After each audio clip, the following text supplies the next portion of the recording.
नमस्कार, ground reality में आपका स्वागत है और मैं हूं शिल्पा शर्मा। ग्राउंड रियलिटी से हम आपको हमेशा रियलिटी दिखाने की कोशिश करते हैं और आज ग्राउंड रियलिटी में बात करेंगे उन पुलिस अफसरों की जिन्होंने ड्यूटी दी और उसके बाद वो रिटायर हो गए। रिटायर होने के बाद उनकी क्या कुछ मांगे हैं वो भी हम आपको पहले दिखा चुके हैं, लेकिन फिर इनसे बातचीत करेंगे, इनकी मांगों की बात करेंगे। अजीत सिंह मेरा नाम है, मैं chairman non gazetted pensioner welfare forum का चेयरमैन हूँ। मैम, हमारा जो मसला पे अनामली का है 196 से लगातार चला आ रहा है। तो हमारे साथ आज तक जितनी भी हुकूमतें आई हैं सब उन्हें लारे वादे और झांसे दिए। हमारे मसले को किसी ने सीरियसली हल करने की कोशिश नहीं की। अभी रिसेंटली हमने सोचा था कि गवर्नमेंट बदलेगी, गवर्नमेंट आएगी तो ये हमारे मसले को हल करेगी। तो आज तक एज इट इज़ लारे वादे और झांसे ही लग रहे हैं और सही सेंसियरली हमारे मसला ना हल होने के कगार पर पहुंचा है, ना ही हमें कोई इसकी उम्मीद लग रही है।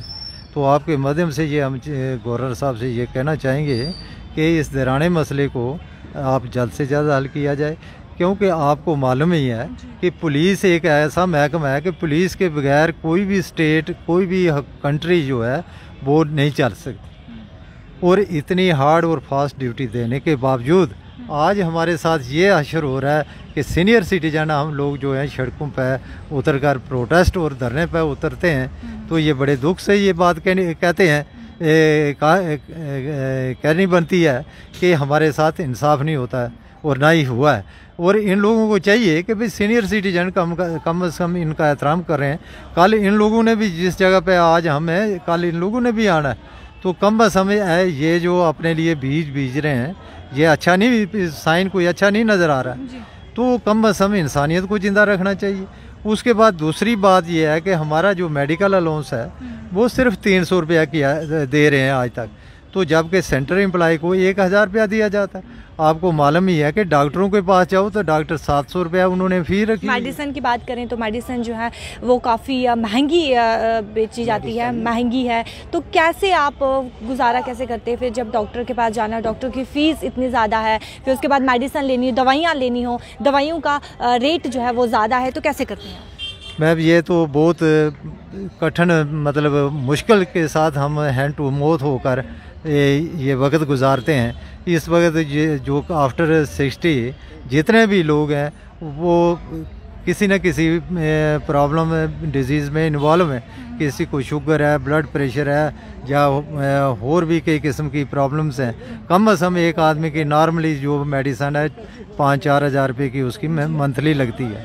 तो दूसरा ऊपर से ये और आपको मेडिकल का 300 दिया जाता है, सिर्फ 300 रुपया दिया जाता है।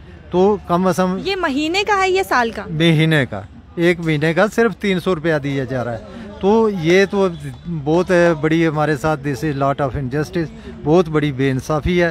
तो हम ये आपके माध्यम से ये कहना चाहते हैं कि कम समय इसके बारे में भी इनको सोचना चाहिए कि सेंट्रल एम्प्लॉय को अगर 1000 रुपया मिल सकता है तो हमें कौन सा गुनाह किया भाई, हमें भी 1000 रुपया दे दो।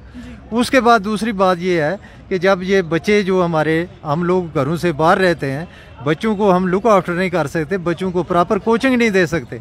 दिस इज़ लॉट ऑफ मतलब एक प्रॉब्लम है।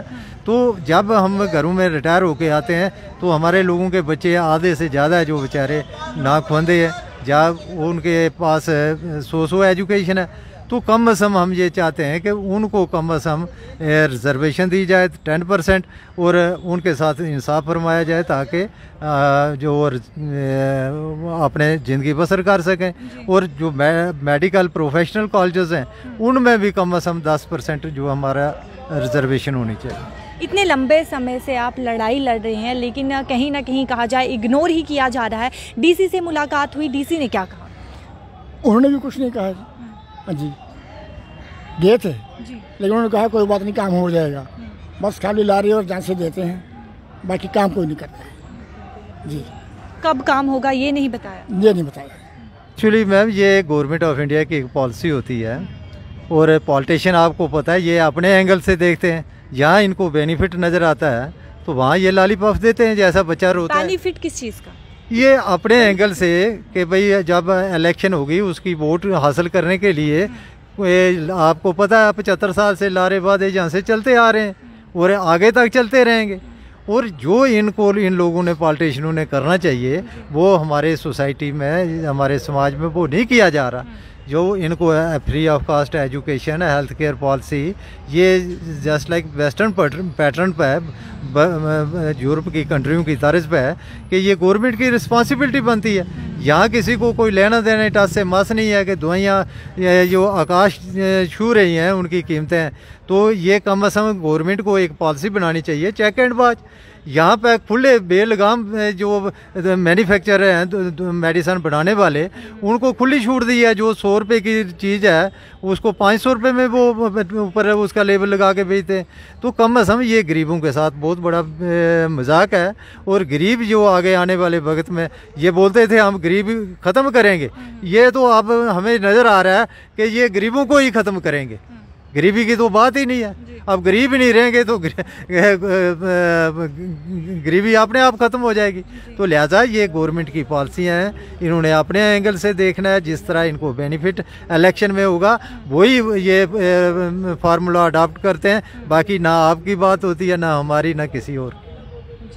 वहीं पर मैं आपसे पूछना चाहूँगी कि काफ़ी लंबे समय हो गया है कि लड़ाइयाँ आप लड़ रही हैं। क्या लगता है आपको कि आपकी मांगे जो हैं वो क्या पूरी की जाएंगी या फिर और डिले जो है वो किया जाएगा? मेरी नहीं है ये, जिसके पास जाएं खाली जो आजकल टाइम वेस्ट करते हैं, तो हमें कोई यकीन नहीं है ये करेंगे। ये आधे मर गए, कोई मरने के काबिल हैं, ये बोलते दौड़ धूप के ये बैठ जाएंगे। अब किसी की भरोसा नहीं है। मुहब्बा मुफ्ती के पास गए, उमरदुल्ले के पास गए, क्या नाम इसका बीजेपी पर किसी के पास छोड़ने कोई, लेकिन आज हो जाएगा काम का खाली टाल मटोल ये करते हैं। इन लोगों को काफ़ी समय से ये लोग जो हैं लड़ रही हैं, अपनी लड़ाई लड़ रही हैं, लेकिन कहीं ना कहीं लोगों को इग्नोर किया जा रहा है, साफ तौर पर इनका कहना है। और वहीं पर मैं आपको बताते चलूँ कि जिस तरीके से इन्होंने डिवकॉम को एप्लीकेशन भी दी है, लेकिन अभी तक उनका भी यही कहना है कि आपकी मांग जो है वो पूरी की जाएगी, लेकिन अभी तक वो मांगे जो हैं वो पूरी नहीं की गई हैं। देखते रहिए टीवी नेटवर्क न्यूज़ अपडेट्स के साथ शिल्पा शर्मा के साथ कैमरा पर्सन गोपाल।